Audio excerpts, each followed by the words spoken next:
Okay, so spark plugs on these, super easy. This is going to be a really quick video, guys. So first things first, you're going to take off your intake, which, very simple. You've got 2 clamps here. You can either use a flathead screwdriver or an 8mm socket to loosen these. You don't have to loosen them much, it's just enough to wiggle it off of your throttle body here. You got 2 clips on the bottom of your air box, which are right here. Obviously, I already took mine off. I need both my hands.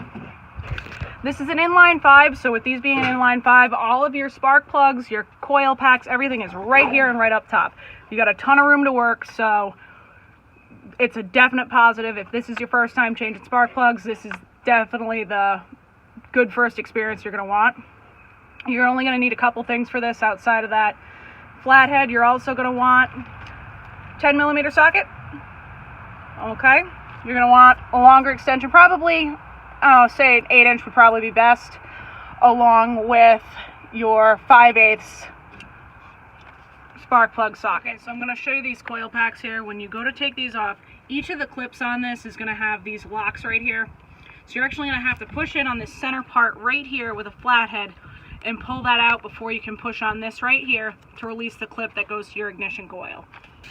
When you go to loosen these, sometimes they feel a little tight coming out.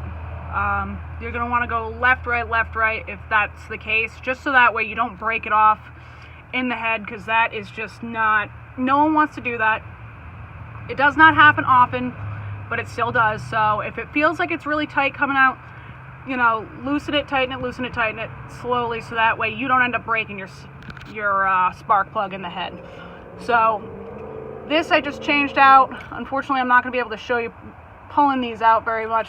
So we're going to put our ignition coil back on here, and that's really about it.